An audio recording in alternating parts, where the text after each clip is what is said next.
Salut la gang, Keller Mark.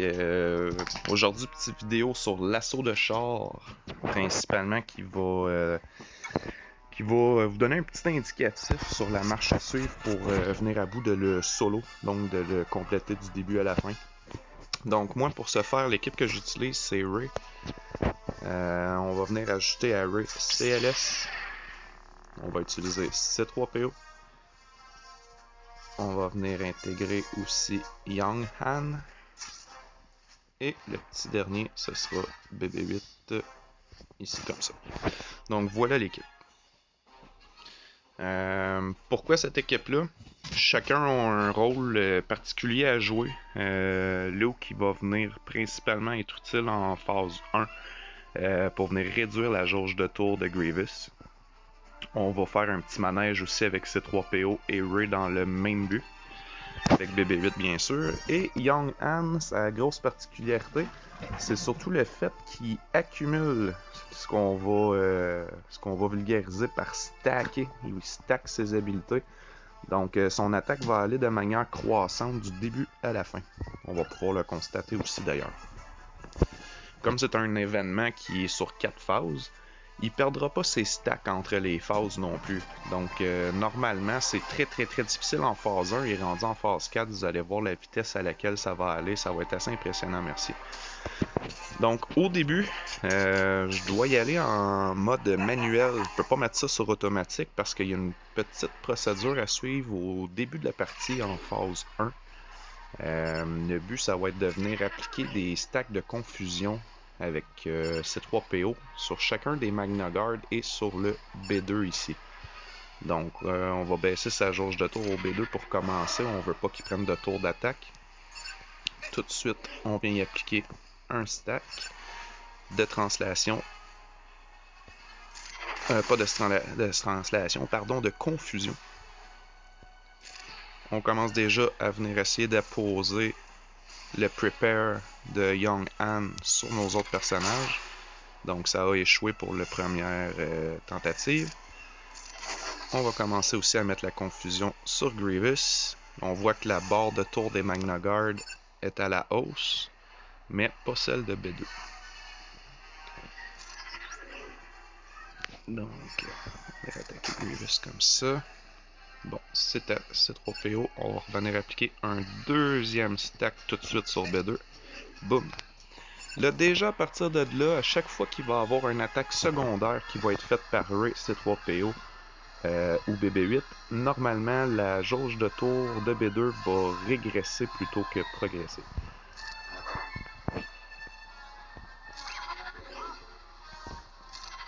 On embarque la préparation, on contrôle la jauge de tour de Grievous toujours. Quand on a la chance d'abaisser, on le fait. Donc on a éliminé un des Magna Guard, on va essayer de conserver l'autre.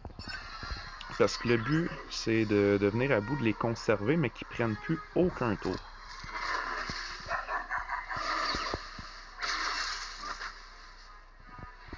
Parfait, comme ça. On joue toujours avec la jauge de tour de notre ami Grievous. On va venir rééliminer tout de suite ce Magna Guard là. Ok, là ça n'a pas fonctionné, on va le laisser tel quel. On va juste venir poser des stacks supplémentaires dessus. On va continuer à le faire sur Grievous en premier lieu. J'en ai un de disponible, c'est le bon moment. On va l'envoyer. Ah ouais, ok. Là, il oblige tous mes bonhommes à l'attaquer tant aussi longtemps qu'il sera pas mort. Aussi bien de s'en débarrasser tout de suite, ça sera fait. On va revenir de toute façon. Là. On va abaisser la jauge de tour ici de Magna Guard. Bon, là la base est apposée pour notre stratégie. On a déjà sous contrôle le premier B2, le premier B1. Il y a le troisième qu'on contrôle pas en ce moment. On va y venir. Voilà, c'est là que ça va commencer. Direct au moment où il y a le stack de confusion, notre petit manège va pouvoir commencer. On continue de contrôler la jauge de tour. Comme je vous disais, là, c'est la phase la plus importante, la phase 1. Bien important de la faire peut-être un petit peu plus tranquillement. On va y aller avec un assistance de C3PO. Donc vous remarquez la jauge de tour. À chaque fois que j'utilise une attaque secondaire, elle baisse pour tous les adversaires qui ont des stacks de confusion. Ouais.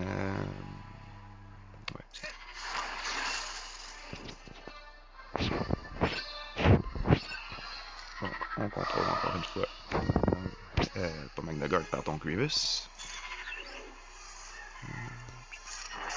J'essaie de me concentrer et parler en même temps, ça fait pas toujours bon ménage. Bon, là on a Magna-Guard ici qui va attaquer. Donc j'ai mis le Prepare sur Anne tout de suite. Donc il a pu contre-attaquer immédiatement pour l'éliminer. Donc ça c'est génial, on a pu à se concentrer sur lui pour tout de suite. Là ce qui va être important que je fasse, c'est que je vienne augmenter Young Han avec la deuxième capacité de ses 3 PO. Question que lui aussi ait ses 3 stacks de translation, ce qui va augmenter ses chances de critique, son taux de critique, puis aussi le rendu au niveau du dommage.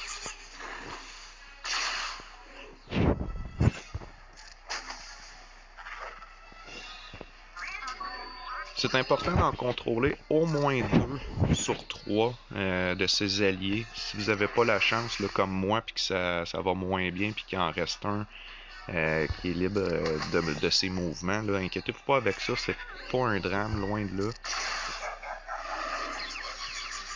Le B2, là, c'est pas mal la clé de le geler parce que sa deuxième attaque permettrait de venir enlever tous les debuffs qui sont sur la tête là, de nos personnages, de notre équipe. Donc ça, oui, c'est à éviter. C'est lui qu'on veut contrôler le plus rapidement possible. Si on a la chance de contrôler les autres par la suite, c'est un bonus. J'aime bien contrôler un de chaque, là, au moins un Magna-Guard, puis le fameux B2. On continue d'augmenter les stacks de translation sur Anne. Il reste 8 tours avant qu'il s'enrage sur les 14 qui sont disponibles avant qu'il s'enrage. Donc jusqu'à présent c'est bien, il reste 8 tours. On devrait amplement avoir le temps de s'en débarrasser.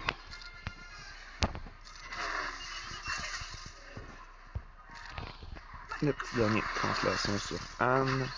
Donc là on voit que les dommages commencent à rentrer au poste. Là.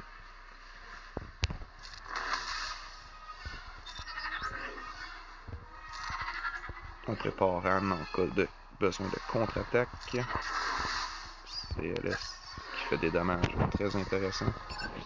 J'ai bien envie d'essayer de déposer un stack, mais ça l'a tué, tant pis.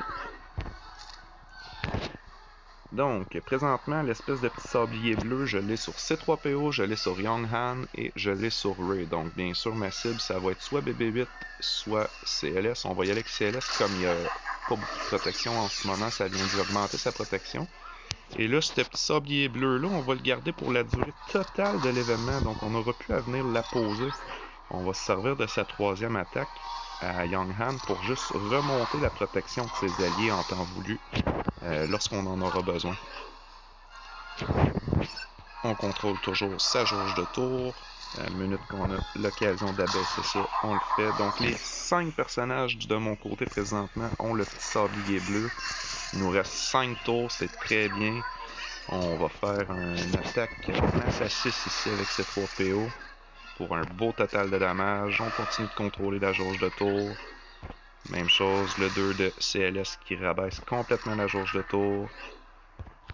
On essaie d'avoir la rétribution sur Young Han d'activer le plus souvent que possible parce que c'est lors de ces rétributions-là, il va gagner un 2% supplémentaire de chance de critique et de coup critique aussi. Ce qui vient augmenter grandement son taux de dommage. Voyez-vous, là, il faisait des attaques de 20 000 au début. Il est rendu à 63 000, 64 000 et ça va aller comme ça en augmentant jusqu'à la fin de l'événement.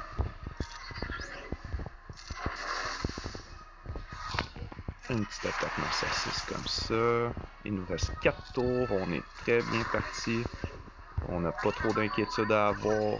Vous avez pu remarquer que ça doit faire à peu près 10 tours que B2 et le premier Magna-Guard n'ont pas attaqué. Donc, ils sont sous notre contrôle. Ils peuvent rien faire. Un autre petit stack de translation sur Young Han.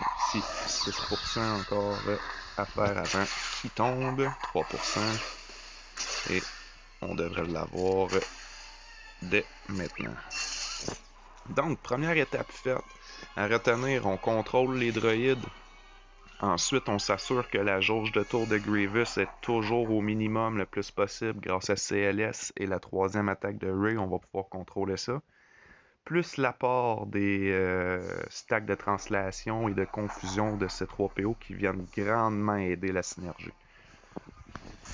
Donc, on est rendu à la deuxième étape, qui selon moi est l'étape la plus facile du moment que le canon ici en haut est réglé très rapidement. Donc, plus vite on s'en débarrasse, mieux ce sera. Il va falloir recommencer nos stacks de translation sur tous nos personnages.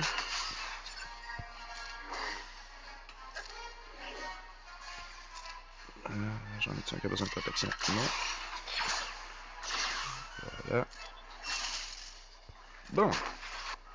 Donc, on arrive au fameux moment où le tank est down.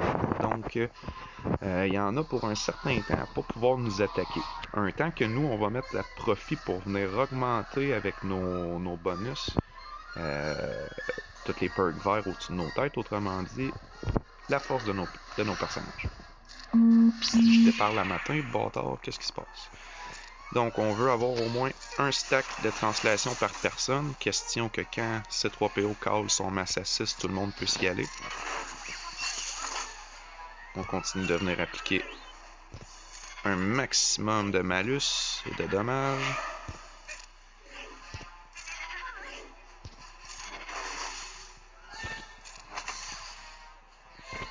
Je porterai attention aussi sur le score final l'an dernier lorsqu'on voit combien chaque personnage a développé en puissance d'attaque. Vous allez voir, vous allez être impressionné du montant qu'Young-Han va aller chercher au travers de l'événement. Ça peut paraître vraiment bizarre et étonnant de le retrouver là. Finn aurait pu faire l'affaire aussi, mais c'est plus lent. L'augmentation de sa puissance d'attaque se fait beaucoup plus lentement. D'où mon choix d'amener Young-Han dans l'équipe plus tôt.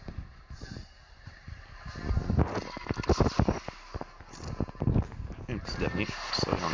Donc parfait, maintenant j'ai mes 3 translations sur chacun de mes personnages. J'arrive à l'étape où tout ce qu'il me reste à faire, c'est de mettre ça en auto, puis les regarder aller, puis avoir du plaisir.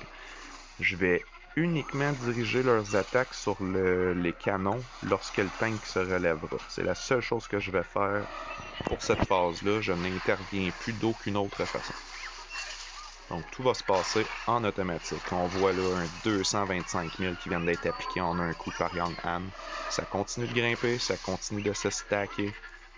Vous allez voir chacune de ces attaques, ça va augmenter. Ça va frôler le 2-3 millions sur la dernière phase. Donc, on est debout. On recommence notre séquence de contrôle des canons. On commence par celui du jour. On vient enlever ceux du côté. Il n'y aura peut-être même pas le temps d'attaquer que ça va être fini. Et le petit dernier, voilà, il est déjà down. On est en auto, on n'a rien perdu. Ça se fait de manière totalement automatique. Zéro effort comparé à la phase 1. C'est plutôt long, là. C'est pas difficile, c'est juste vraiment long. Faut prendre le temps de le faire.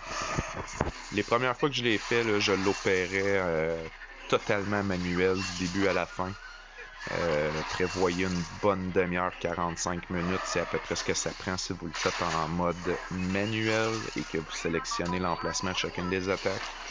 Ce que j'ai découvert par la suite, c'est que c'est nécessaire de le faire en phase 1, mais un coup qu'on a déjà replacé nos stacks de translation de C3PO sur tous nos personnages, c'est possible de le mettre en mode auto à partir de la phase 2. Fait que libre à vous de voir avec la force de votre équipe aussi si c'est possible et logique de le faire de cette façon-là. Pour moi, présentement, c'est l'équipe la plus efficace sur ce compte-là que j'ai trouvé. On a vu ici là, une attaque à 281 000 là, de Young-Han, donc ça continue de monter. On avoisine le 300 000 déjà.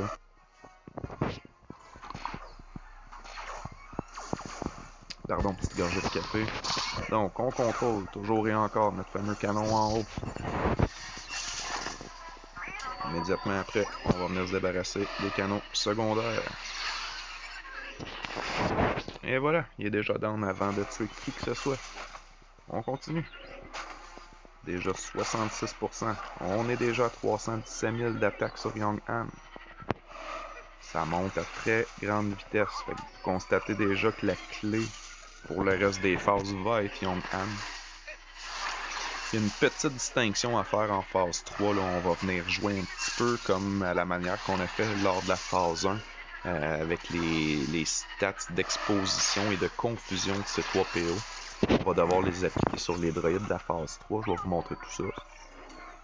Ça sera pas bien long. Ça va déjà bon train. Il reste 11 tours avant qu'il s'enrage et qu'il tue quelqu'un one shot. Donc clairement, on va l'avoir défoncé avant ça.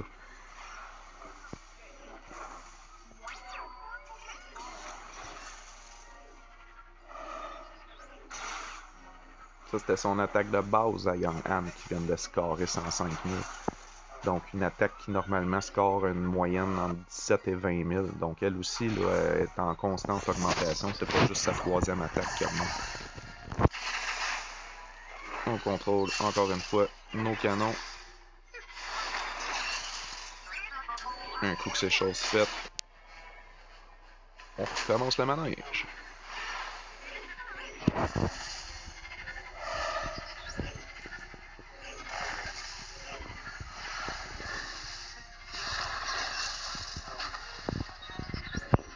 Vous voyez que l'attaque est de plus en plus forte. 335 000, c'est en constante augmentation.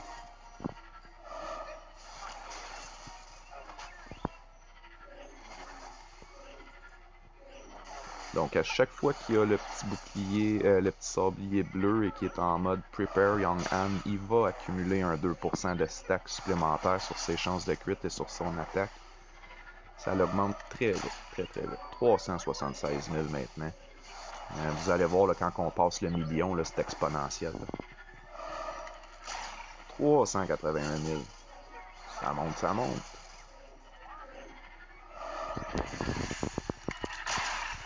« 373, ça leur baisse un petit peu. Ça arrive, ça c'est dû à mon taux de crit. J'ai pas mis un taux de crit à tout casser dessus. Là. 404 000. On contrôle encore une fois nos tourelles, les canons. Un coup que ce sera chose faite, il va retomber probablement pour la dernière fois.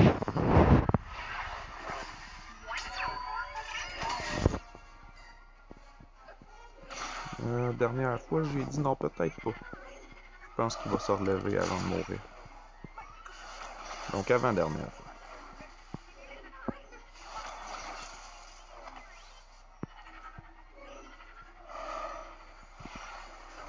Et je sais pour la plupart de vous dans la guilde, c'est une vidéo que vous m'avez demandé il y a une semaine et demie. J'avais pas eu la chance parce que j'étais au travail lors du dernier assaut de char. Donc je n'ai pas eu le temps de pouvoir filmer ma run. De toute façon, j'avais manqué ma shot pour être honnête. Je m'étais trompé de personnage. J'avais inclus R2D2 à la place de CLS dans l'équation. Ça fonctionne aussi, mais beaucoup plus difficile de contrôler la jauge de tour avec R2D2. Beaucoup plus difficile de venir contrôler la jauge de tour de Grievous et de ses droïdes en phase 1. Donc je vous conseille de remplacer R2D2 par CLS, commandant Luke Skywalker. Donc déjà à 5%, 2% de la fin. Mais il se relèvera peut-être pas finalement. Ah oui, il va se relever. Bon, là, à 1,73% comme ça, on peut se permettre de ne pas faire mal à ses canons et de directement l'attaquer. Vois-tu, le masse à 6 ici aurait dû être dirigé directement sur le tank, ça aurait fait le travail. On va quand même faire les choses dans les règles de l'art. Et voilà, c'est la fin pour lui. On va le retrouver sur la phase 4 avec ses petits copains droïdes. Donc, phase 3. Phase 3, c'est celle où on va devoir venir refaire un petit peu de mode manuel. Donc, sélectionner l'emplacement de nos attaques de manière manuelle. On peut pas y aller aléatoire en automatique en début. la clé ici, vous allez voir, il y a un des petits droïdes, je vais enlever ça du mode automatique. Un des petits droïdes à un moment va avoir un triangle bleu au-dessus de sa tête. C'est le moment qu'on va venir mettre à profit pour attaquer ces petits droïdes-là. À chaque fois que C3PO a la possibilité d'attaquer, je vous conseille de venir appliquer un stack sur un des droïdes comme ça. Plus il y aura de stack, mieux ce sera. Donc, le fameux petit triangle bleu que je parlais est enfin apparu sur un des droïdes. C'est le droïde que vous devez absolument sortir. Lui, vous l'enlevez. Un coup qui est plus là, vous êtes en business, il n'y a pas de stress. On va continuer à venir contrôler la jauge de tour de ce petit droïde-là. On applique, comme j'ai dit précédemment, un stack sur chacun des droïdes avec ces 3 PO. Contrôle la jauge de tour avec lui. Si on allait sortir de manière automatique sur la contre-attaque, laissez-les faire. Mais sinon, évitez de les tuer. À chaque fois qu'il rappelle, il est fait tous attaquer. Puis c'est là où ça peut devenir problématique. On continue d'appliquer des stacks de confusion. On en rajoute avec notre ami BB8. Et voilà. Donc là, on en contrôle au moins 3 sur la possibilité de 6 qui peut faire spawner.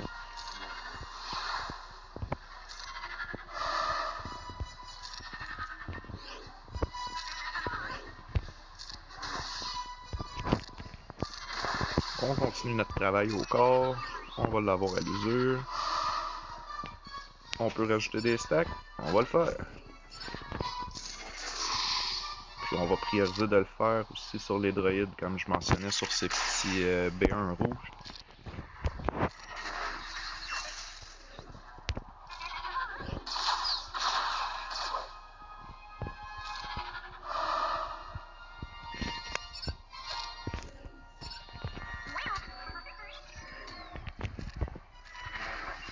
Vous voyez, quand c'est des attaques secondaires que j'utilise, la jauge de tour baisse automatiquement pour les petits droïdes. Quand il les fera apparaître, on va venir appliquer exactement la même chose sur les autres. Pour l'instant, ça me permet d'augmenter le nombre qu'il y a sur ceux-là et de venir leur nuire encore plus au niveau de la jauge de tour. Encore la possibilité d'augmenter les stacks. On va le faire. Donc, normalement, à partir de ce moment-là, je vais attendre qu'il fasse réapparaître quand même ces autres droïdes. Tiens, un petit masse à 6, ça va faire du bien à tout le monde. On va en profiter de venir mettre la translation sur Young-Han, question qui continue à faire du beau gros dommage, principalement sur sa contre-attaque. On contrôle toujours la jauge de tour. 479 000 pour Young-Han présentement d'attaque. Ça n'a pas fini de monter.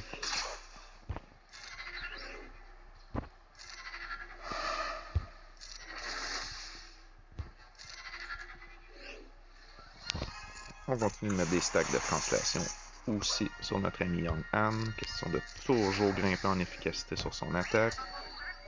On fait des attaques secondaires avec BB8. Vous avez vu la jauge de tour de tout le monde a baissé là-dessus. Donc, mettre dans mes stacks de translation sur Young-Han.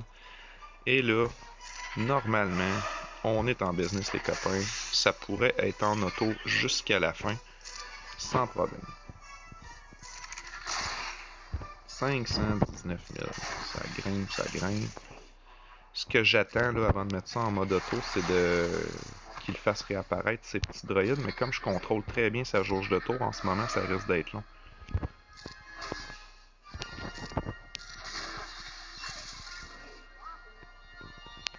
Donc, ouais, on continue l'exposition, les stacks. On y va. 511 000.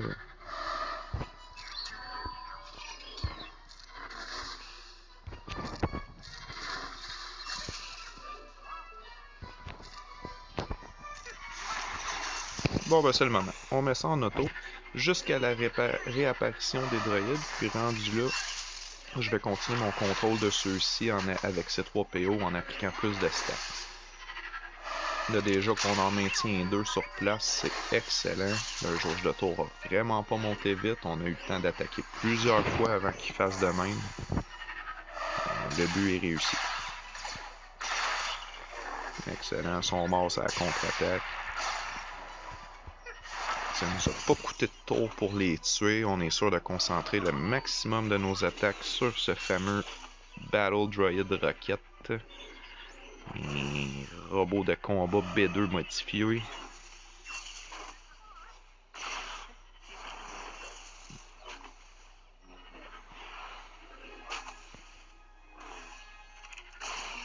« 565 000 qu'on est rendu pour Young Han sur ses attaques. Ça continue de grimper sans cesse. On est à la veille de passer le stats des 600 000 dommages à l'attaque. Comme je vous ai dit, rendu à un certain moment, là, ça monte là, de manière exponentielle. C'est juste fou. On commence à le constater. 566. On n'aura peut-être même pas le temps de rappeler ces petits droïdes. D'après moi, on le malmène de manière monumentale. Donc c'est un petit peu long comme procédé, c'est long comme processus, ça va être une longue vidéo. Je vais essayer de rendre ça le plus fun possible avec ma voix monotone malgré tout. Mais je pense que le but ici dans la vidéo, c'est de démontrer l'efficacité et la synergie que cette équipe-là va chercher sur l'événement. Je pense que ça peut se passer de mots, hein. Vous voyez ça aller, et puis je pense que vous comprenez très bien où on s'en va avec ça. Donc on est à la fin de la phase 3. On peut dire que c'est chose réussie, chose faite. On n'a pas perdu personne. On a toujours notre protection, notre vie, des beaux bonus. Haul de kit.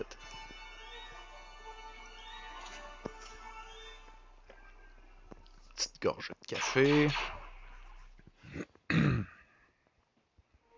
Donc, phase 4. Ce qui est selon moi ma phase préférée et aussi la plus rapide. Très simple rendu là. Ce qui est difficile de cette phase-là, c'est si on embarque uniquement sur cette phase-là et qu'on n'a pas fait les 3 autres avec l'équipe, ben Young Han n'aura pas eu le temps de stacker dans le fond ses dommages et il va être beaucoup moins efficace. Par contre, si vous avez eu la chance comme moi de le faire depuis le début, d'être là à l'heure et d'entrer sur l'événement en partant, il va avoir pris tellement de dommages, ça sera vraiment pas long. Checkez la vitesse à laquelle ça va aller, les copains. Donc, premier down.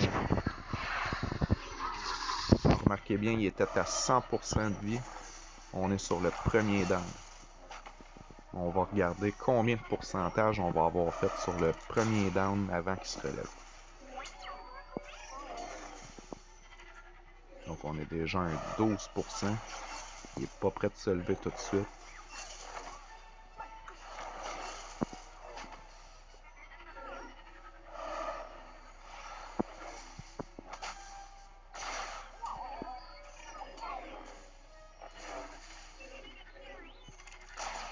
Ici, 132 000.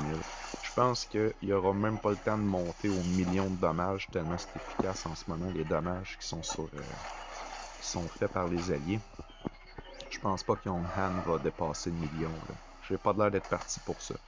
Par contre, c'est possible de le faire, ça peut même monter plus que ça. Donc, un petit peu comme à la phase 2, horde est importante, on va venir se débarrasser des droïdes de combat en premier lieu.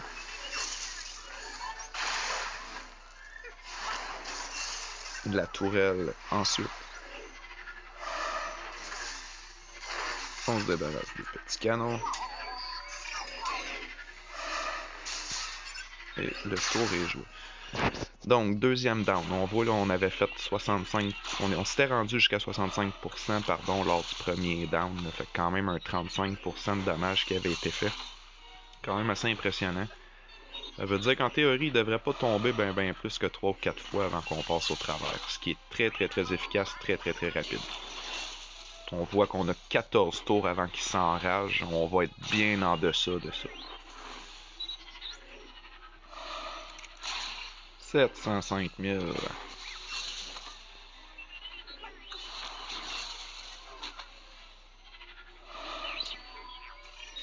Donc, deuxième down, on l'a déjà baissé jusqu'à près de 35%.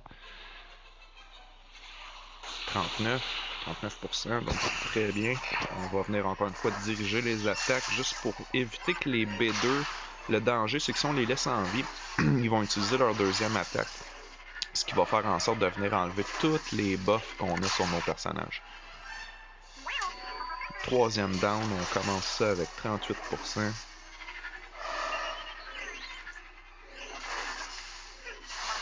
Un petit massaciste, toujours apprécié.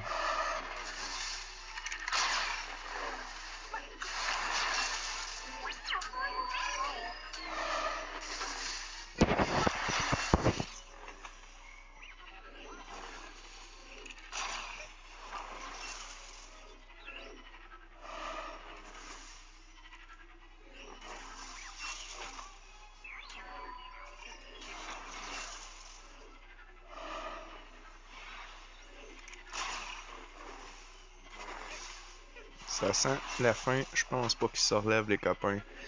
Donc, ça va vous donner une bonne idée. Hein? C'est pas la seule équipe qui est en mesure de faire ça. C'est pas la seule composition possible. Mais à ce jour, pour moi, ça reste une des compositions les plus efficaces si vous n'avez pas de légendaire dans vos rosters, dans vos personnages déjà débloqués. C'est sûr qu'avec des personnages légendaires, là, on peut venir améliorer le score et la rapidité de l'événement. Par contre, le résultat va être le même au niveau du score. Là. Donc, petite victoire. On va porter attention ici, comme je le mentionnais, aux dommages qui ont été faits par chacun des personnages. Un 10 millions 8 pour Ray, 8 millions pour CLS. Donc, nos deux personnages qui ont été les plus pratiques à contrôler les jauges de tour.